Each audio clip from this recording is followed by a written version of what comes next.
Good morning friends, welcome to study with Neelam. I hope आप सभी लोग बहुत अच्छे होंगे। आपने न्यूज़ में सुना ही होगा या देखा होगा, भारत में आतंकी हमले की बड़ी तैयारी की जा रही थी, जिसे हमारी इंटेलिजेंस जो इकाइयां हैं, जो यूनिट्स हैं, उन्होंने फेल कर दिया है। जो स्पेशल सेल है उनके द्वारा कुछ व्यक्ति गिरफ्तार किए गए हैं जो आतंकी साजिश को अंजाम देने वाले थे। 26/11 जो मुंबई हमला है, ऐसा ही दोबारा एक हमले की तैयारी की जा रही थी। चलिए जानते हैं इस टॉपिक के बारे में डिटेल में मेरे साथ नीलम माझी के साथ। चलिए शुरू करते हैं। आप लोगों ने देखा होगा 15 सितंबर को जो डीडी न्यूज़ है, यहाँ पर इनका ट्वीट किया गया था कि दिल्ली पुलिस की स्पेशल सेल ने आतंकी मॉड्यूल का भांडाफोड़ किया। पुलिस की टीम द्वारा 2 पाकिस्तानी आतंकी समेत 6 आतंकियों की उत्तर प्रदेश, महाराष्ट्र और दिल्ली से किया गया है गिरफ्तार। तो इन 3 स्टेट से इन 6 आतंकियों को गिरफ्तार किया गया है। अभी तक कहीं भी ये नहीं बताया गया कि पाकिस्तानी मूल के हैं। ओके, हाँ, जो ये 2 आतंकी पकड़े गए हैं, ये इसमें एक ओसामा और दूसरा जिशान, इन दोनों ने पाकिस्तान में जिस कैंप में कसाब द्वारा जो मुंबई आतंकी हमलों का मुख्य जो आतंकवादी पकड़ा गया था, उसी कैंप में इन दोनों ने भी ट्रेनिंग ली है। तो ये न्यूज़ बड़े स्तर पर पूरे देश में आज डिस्कस की जा रही है। ये स्पेशल सेल है दिल्ली पुलिस और उत्तर प्रदेश और महाराष्ट्र की। इन्होंने बताया कि यहाँ पर किस तरीके से टेरर की जो तैयारी की जा रही थी, ये आतंकवादी कहाँ गए पहले। तो ये लोग पहले गए भारत से, इन्होंने यात्रा की। ये उत्तर प्रदेश, महाराष्ट्र और आपके जो पंजाब है, ठीक है, दिल्ली है, इन राज्यों में भी यहाँ से और आतंकी इसी तरीके के पकड़े जा रहे हैं। जो इनकी तैयारी थी उसका मुख्य उद्देश्य था, इनका जो त्यौहार होते हैं, नवरात्रे होंगे, आपके जो दिवाली होगी, इस समय क्या होता है, मार्केट में भीड़ ज़्यादा बढ़ जाती है, भीड़ वाले जो स्थल हैं वो ज़्यादा बढ़ जाते हैं। तो इनका उद्देश्य था इन भीड़ भरे इलाकों में बॉम्ब ब्लास्ट करना, आतंकी हमले की तैयारी करना। लेकिन उससे पहले ही हमारी सुरक्षा एजेंसियों को हमें बहुत धन्यवाद देना चाहिए। इनका इतना अलर्ट जो था, उसकी वजह से इन आतंकियों को समय से पहले ही, किसी अनहोनी से पहले ही इन्हें गिरफ्तार कर लिया गया है। ओके, तो देखिए भारत के जो अभी राज्य जहां से पकड़े गए, महाराष्ट्र, दिल्ली और आपका उत्तर प्रदेश, और कल ही न्यूज़ आई है कि पंजाब से भी इस तरीके के 4 आतंकियों को पकड़ा गया है। तो पूरे ही देश में इनकी जो साजिश थी ब्लास्ट करने की, और ये स्लीपर सेल की तरह कार्य करते हैं। स्लीपर सेल्स क्या होती है भाई, कहीं और से इनको ऑर्डर मिलता है। आप लोगों को पता है पाकिस्तान की जो ISI खुफिया एजेंसी है, उसका सीधा कनेक्शन इस आतंकवादियों को तैयार करने में सामने आ रहा है। ओके, तो ये हमारे देश में बड़े आतंकी साजिश का मतलब रणनीति इनकी बनाई जा रही थी। देख लेते हैं यहाँ पर ISI के शामिल होने की क्या स्थिति रही है।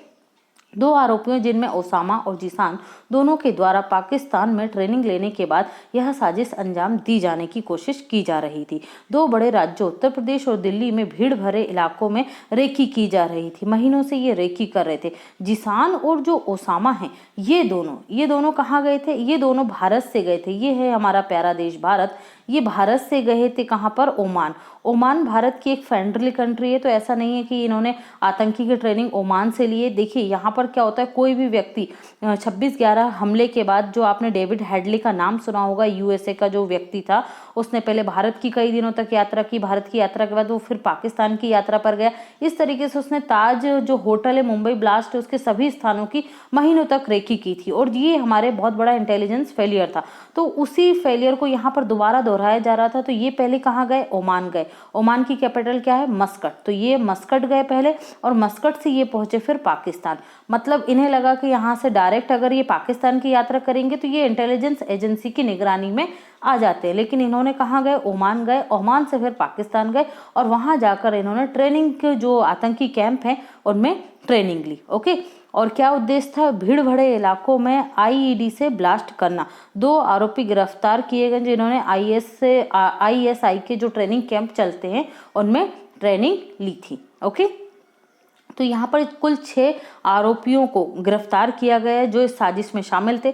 दिल्ली पुलिस के स्पेशल CP नीरज ठाकुर के अनुसार ओसामा ने 22 अप्रैल को मस्कट के, ये है ओसामा, ठीक है, मस्कट के लिए सलाम एयर फ्लाइट लखनऊ से यात्रा की और यहां जीशान से मुलाकात कर यह दोनों आरोपी पाकिस्तान में ट्रेनिंग लेने गए। यह ट्रेनिंग के दौरान 15 से 16 बांग्लादेशी आतंकियों के साथ वहां ट्रेनिंग ले रहे थे। जी हाँ, अब आपको लगेगा बांग्लादेश में भी आतंकवादी होते हैं, तो भाई आतंकवादी तो आपको मिलेंगे ही, क्योंकि बांग्लादेश का जो मुख्य आतंकवादी संगठन है, क्या नाम है उसका, ये है जमात उल मुजाहिदीन बांग्लादेश, इसका पूरा नाम है। ये बांग्लादेश में आतंक की दृष्टि से बहुत बड़ा एक आतंकवादी समूह है, जिसे इंग्लैंड ने, भारत ने, बांग्लादेश ने, मलेशिया ने क्या कर रखा है, एक आतंकवादी समूह के रूप में सूचीबद्ध करके रखा है। तो ओसामा से जब पूछताछ की गई तो उसने ये बताया कि वहां पर उसे बांग्ला भाषा बोलने वाले कुछ ट्रेनिंग कैंप में कुछ आतंकी भी मिले थे। ओके, ये सारी जानकारी उनसे पूछताछ पर प्राप्त हुई है।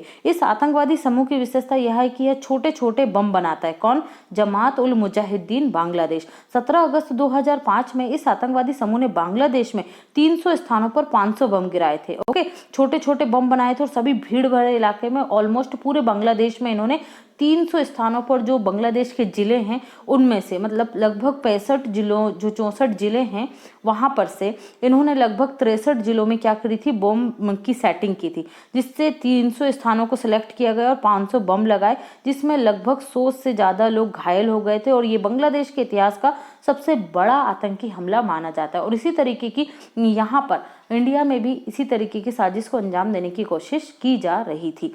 इस तरह की आतंकवादी गतिविधियों के लिए भारत में कौन सा एक्ट है, ये आपको कानून पता होगा, अनलॉफुल एक्टिविटीज प्रिवेंशन एक्ट संशोधन 2019, यूएपीए, ये बहुत नाम सुना होगा आपने।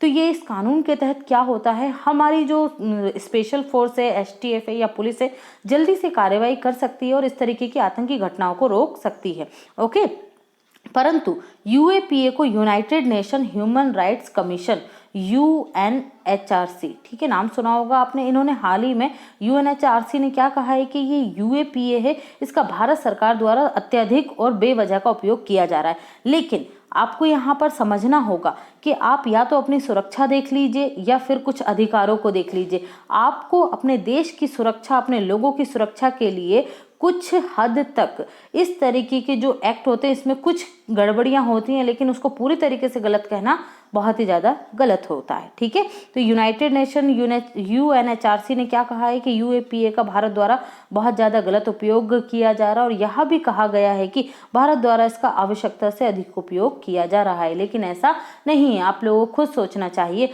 कि जब से इस कानून का उपयोग सकारात्मक रूप से बड़ी तेजी से हो रहा है, तो किसी भी तरीके की आतंकी घटनाएं देश में अभी तक नहीं हुई है, किसी भी तरीके का ब्लास्ट या विस्फोट नहीं हुआ है।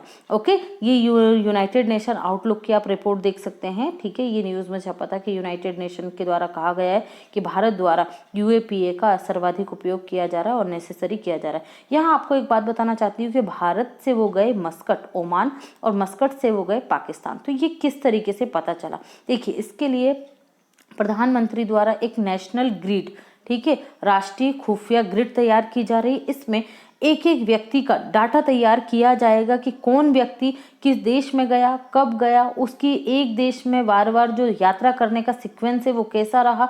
तो इससे क्या होगा, जो हमारे देश की सुरक्षा है वो मजबूत होगी। हम लोगों पर इलेक्ट्रॉनिकी तरीके से सूचना प्रौद्योगिकी की मदद से नजर रख सकेंगे और 26/11 जैसे जो हमले हमारे देश में हुए हैं उन्हें आगे चलकर रोका जाएगा। और इसके तहत हमारी सीबीआई, ईडी, ठीक है, जितने भी जो एजेंसीज हैं वो इसका भरपूर उपयोग कर सकेंगी देश में आतंकी गतिविधियों को रोक पाने में। क्योंकि आतंकी घटनाएं अगर पहले ही रोक ली जाती हैं तो ये अच्छी बात होती है, क्योंकि उन घटनाओं के घटित होने के बाद जो क्रिया होती है वो किसी काम की नहीं होती है। तो ये बहुत अच्छी बात है। इस बार जो हमने कदम उठाए हैं वो आतंकी घटना के होने के पहले ही उठा लिए गए हैं। ओके, मुंबई एटीएस ने भी मुंबई में कुछ सस्पेक्टेड क्या किए हैं, आतंकियों को गिरफ्तार किया है। उनके कुछ फैमिली मेंबर्स, उनके फादर, अंकल जो है वो भी इस चीज में शामिल थे। ओके, तो अभी ये सभी राज्यों में इस तरीके का धरा पकड़ी की जा रही है। ओके फ्रेंड्स, तो ये था टॉपिक। आई होप आपको समझ में आया होगा और समझने की आपने कोशिश भी की होगी।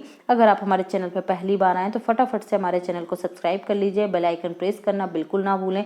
वीडियो को ज़्यादा से ज़्यादा लाइक कीजिए। इस तरीके के टॉपिक और इससे अच्छे अच्छे टॉपिक पर आपके नॉलेज को एनरिच करने के लिए हम वीडियो लाते रहेंगे। अपने स्टडी रिलेटेड ग्रुप में से शेयर ज़रूर करें। Thanks for watching and take care.